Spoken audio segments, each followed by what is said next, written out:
ministère de l'Intérieur et de la Sécurité publique, Monsieur le directeur de cabinet, Monsieur le gouverneur de la région de Dakar, Messieurs les officiers généraux, Messieurs les directeurs généraux, Madame, Messieurs les directeurs et chefs de service, Messieurs les conseillers techniques, chers collaborateurs, distingués invités.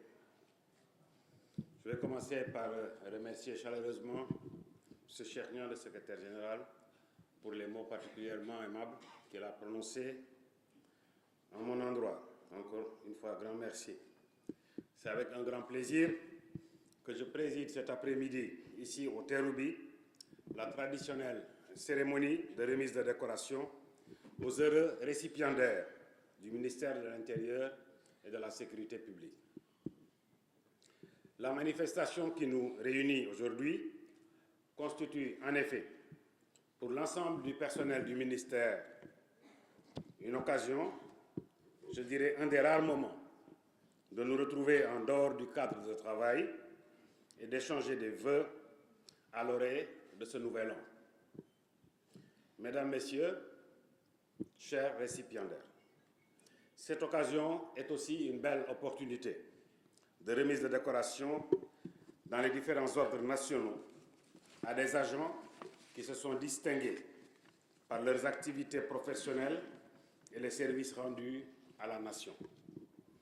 Ainsi, au-delà de la tradition républicaine, cette cérémonie est un moment privilégié pour rendre un hommage en présence de collègues, de parents, d'amis, à des concitoyens méritants qui ont œuvré avec abnégation et dévouement dans l'accomplissement de leur sacerdoce. Aux récipiendaires, auxquels je remettrai tout à l'heure une décoration, au nom de son Excellence, Monsieur le Président de la République, Bassirou Diomaye Diakhar Faye, grand maître de l'ordre, j'adresse d'emblée mes vives et chaleureuses félicitations et invite chacun parmi nous à les prendre en exemple. À titre de rappel, l'Ordre national du Lion est la plus élevée des distinctions nationales. Il est la récompense de mérites éminents acquis au service de la nation, soit à titre civil, soit à titre militaire.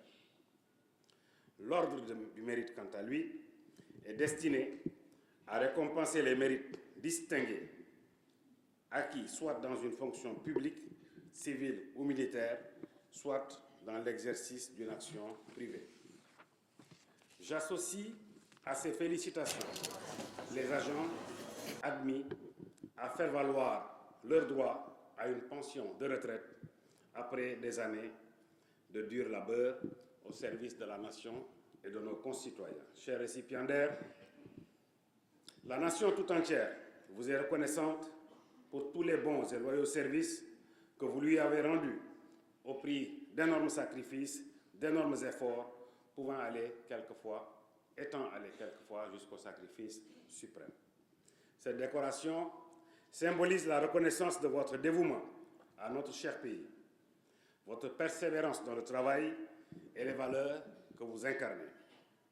Vous devez cette distinction à vos qualités professionnelles, votre sens élevé de la citoyenneté, à votre prestigieux parcours qui vous ont permis de vous illustrer en dépit des contraintes multiformes et d'un contexte de plus en plus contraignant et difficile.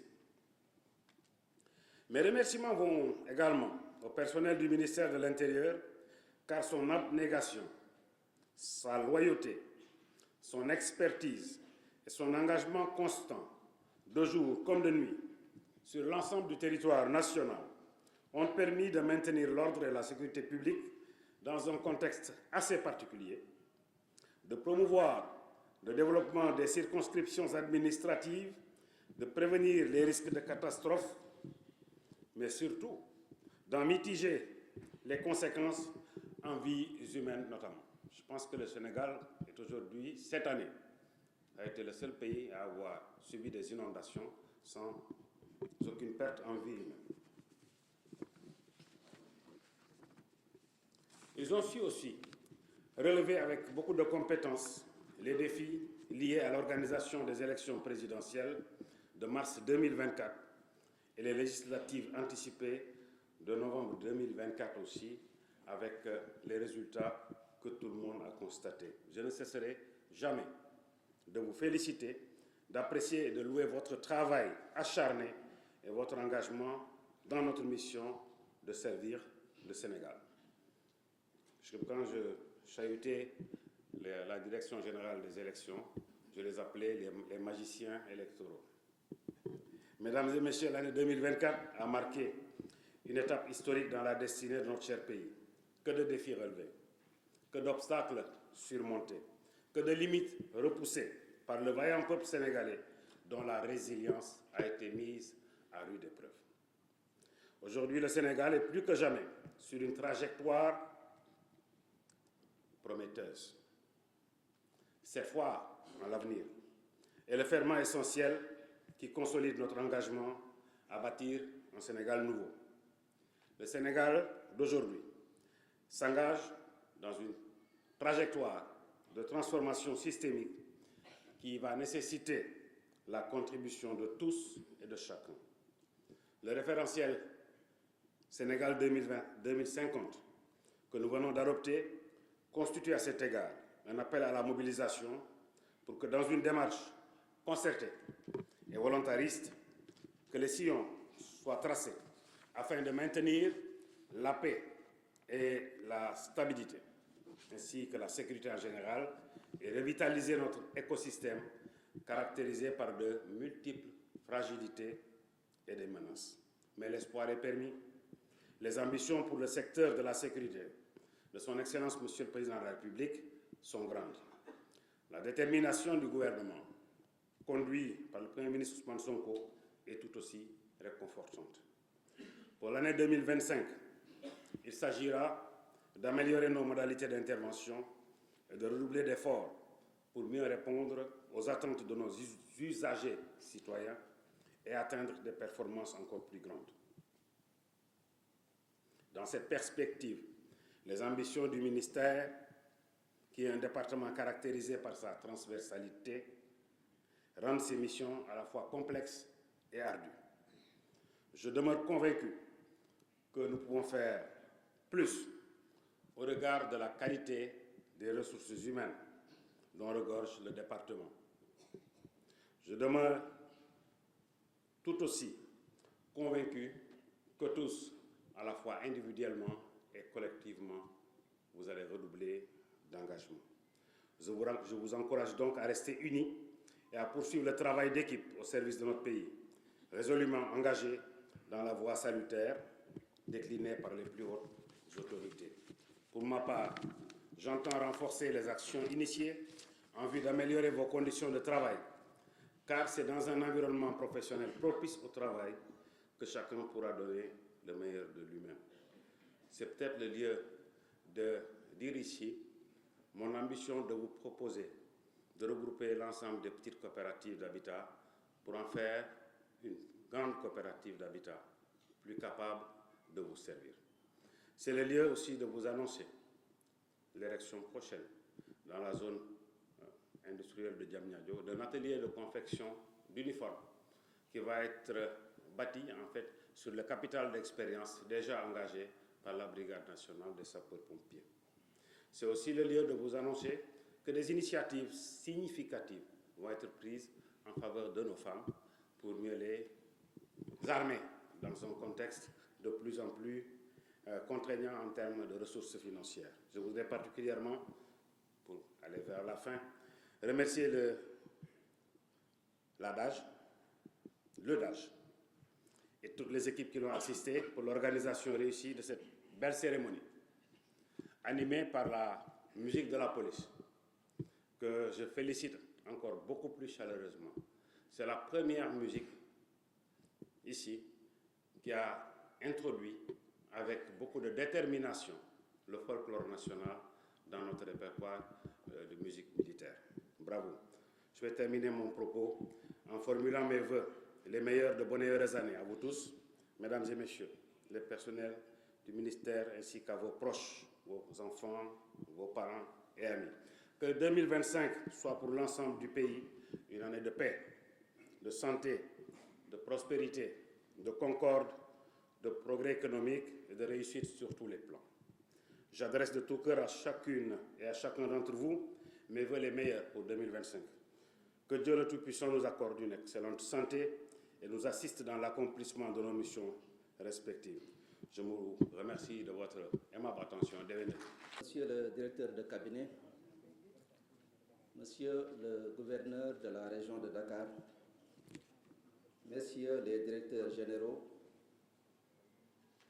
Monsieur le général commandant de la Brigade nationale des sapeurs-pompiers, Messieurs les directeurs, Monsieur l'inspecteur des services de sécurité, Madame l'inspecteur de l'administration centrale et territoriale, Monsieur le secrétaire exécutif du SILMI, Messieurs les coordonnateurs du SICO, du SILD et de la CLAT, Madame, Messieurs les conseillers techniques et chefs de service, Mesdames, Messieurs, chers récipiendaires, distingués invités.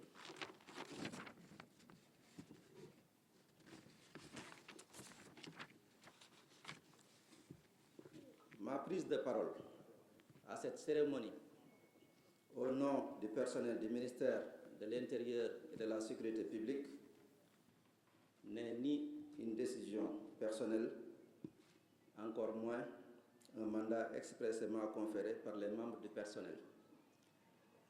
Il s'agit en fait d'une tradition qui veut que le secrétaire général du ministère de l'Intérieur et de la Sécurité publique s'acquitte de cette tâche à l'occasion de la cérémonie de remise des décorations et de présentation des vœux. Je me vois donc dans l'obligation de respecter cette tradition et je le fais avec le sentiment d'être honoré, mais également en toute humilité. Monsieur le ministre, les premiers mots que je voudrais respectueusement vous adresser au nom de tous vos collaborateurs sont des témoignages de gratitude. En effet, ceux que vous avez bien voulu reconduire dans les fonctions qu'ils occupaient avant votre arrivée à la tête du département et ceux, comme moi, que vous avez nommés ou proposés à la nomination à des postes de responsabilité, vous disent merci pour votre confiance. Nous nous efforcerons tous au quotidien de mériter cette confiance, car l'honneur que nous avons de servir notre pays est doublé d'une fierté quand nous servons sous une conduite éclairée comme la vôtre. Ceux de vos collaborateurs qui vous côtoient tous les jours sont captivés par votre simplicité, votre ouverture d'esprit, votre magnanimité et votre grande capacité d'analyse, même dans les situations les plus troublantes. Monsieur le ministre, Mesdames et Messieurs, la cérémonie de décoration dans les différents ordres nationaux et de présentation des vœux pour la nouvelle année est un moment où se conjuguent fierté, reconnaissance et engagement renouvelé pour l'avenir. Elle offre également une occasion précieuse de communiquer sur quelques réalisations majeures du département au cours de l'année. Mesdames et Messieurs, la quête constante de la paix et de la sécurité exige un renforcement continu des capacités humaines et logistiques des forces de défense et de sécurité. Conscient de cet impératif, le ministère de l'Intérieur et de la Sécurité publique s'est pleinement engagé dans une démarche proactive pour élaborer une réponse sécuritaire adaptée. Ainsi, dans le cadre du programme de modernisation de la police nationale, des actions fortes ont été entreprises pour renforcer le maillage sécuritaire du territoire et améliorer les capacités opérationnelles des services. Ces efforts incluent notamment la réhabilitation de l'immeuble R+11 qui devra abriter la Direction générale de la police nationale la construction et l'équipement de nouveaux commissariats centraux à Mbour et à Louga, la création d'un sous-groupe opérationnel au sein de la direction du groupement mobile d'intervention. En matière d'équipement, une attention particulière a été accordée à la lutte contre la migration irrégulière avec l'acquisition de moyens d'intervention tels que des véhicules, des motos, des drones, ainsi que des équipements de protection individuelle et collective et d'outils spécialisés pour lutter contre la fraude documentaire. Ces investissements ont notamment permis aux services de sécurité de conduire plusieurs opérations de grande envergure dans le cadre de la lutte contre la criminalité organisée et la sécurisation des zones sensibles.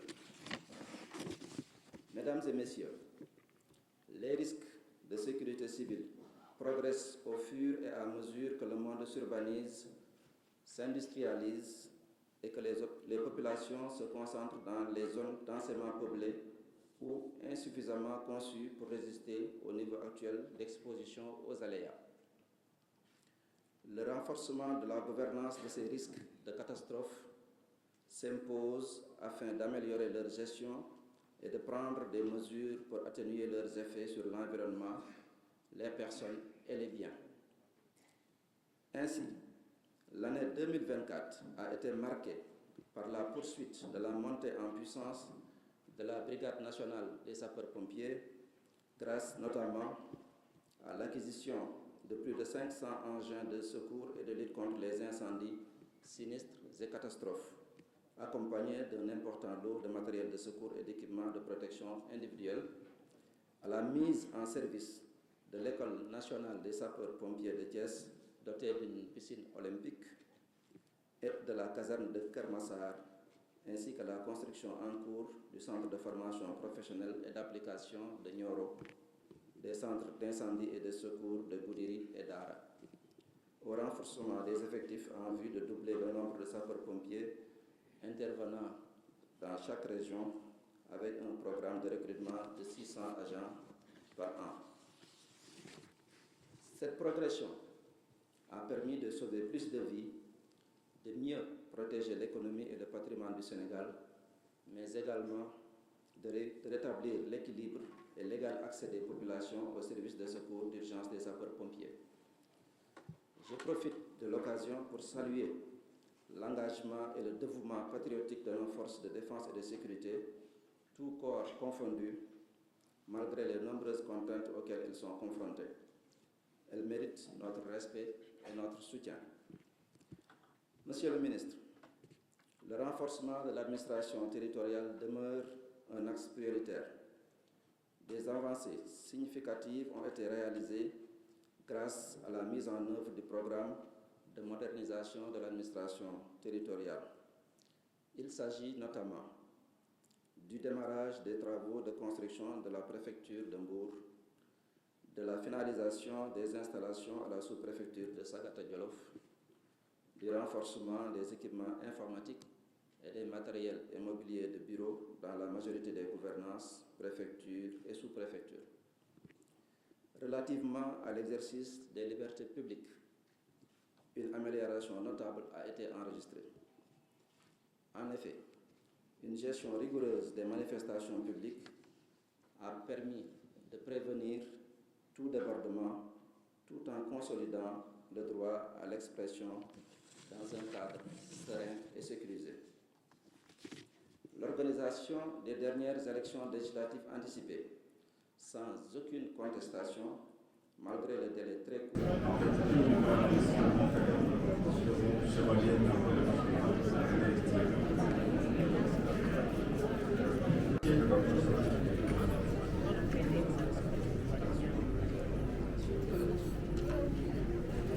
Mesdames et messieurs, notre pays a connu récemment un phénomène très marquant avec les crues des fleuves Sénégal et Gambie qui ont causé des inondations dévastatrices dans les régions de Kédougou, Kolda, Matam et Tambacounda. Face à cette situation, le département a joué un rôle primordial dans la coordination des réponses administratives, logistiques et même humanitaires pour atténuer les impacts des inondations. Sous votre autorité, Monsieur le ministre, un poste de commandement fixe a été mis en place pour favoriser les interventions et une assistance efficace aux populations sinistrées. Ces réalisations, dont la liste est loin d'être exhaustive, portent aussi l'empreinte de l'engagement, de la motivation et de l'attachement aux valeurs républicaines de chacun de vos collaborateurs, proches comme éloignés. En reconnaissance de cette abnégation, certains d'entre eux ont bénéficié de nominations ou de promotions dans les différents ordres nationaux. Au nom de l'ensemble de leurs collègues, je les félicite et en leur nom, je vous exprime, Monsieur le ministre, leur remerciement pour le choix porté sur eux et pour la remise par vos soins de leur distinction qui symbolise la reconnaissance de toute la nation. Chers collègues, l'atteinte des objectifs ambitieux fixés par les plus hautes autorités repose sur notre capacité commune à développer la sérénité et à entretenir un esprit d'équipe. Dans cette optique, Monsieur le ministre, nous comptons sur votre attention bienveillante pour l'amélioration des conditions de vie et de travail, surtout au profit des personnels subalternes dont le professionnalisme et la loyauté contribuent grandement à toute action menée avec succès au niveau du département.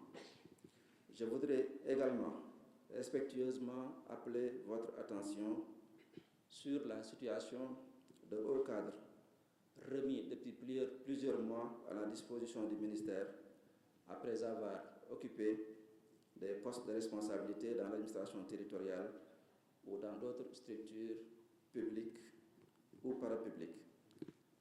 Ils expriment aujourd'hui plus que jamais leur disponibilité et leur engagement à servir avec loyauté et abnégation. Connaissant votre ouverture d'esprit, je suis convaincu que des postes pourront leur être trouvés au sein du ministère ou dans d'autres structures de l'administration. Monsieur le ministre, pour conclure, je voudrais, en mon nom personnel et au nom de tous vos collaborateurs, vous adresser à vous-même, à votre famille et à tous vos proches nos meilleurs vœux de bonne et heureuse année 2025. Que cette nouvelle année soit pour vous une année de santé, de bonheur et de succès à la tête du ministère de l'Intérieur et de la Sécurité publique. Je vous remercie de votre aimable attention.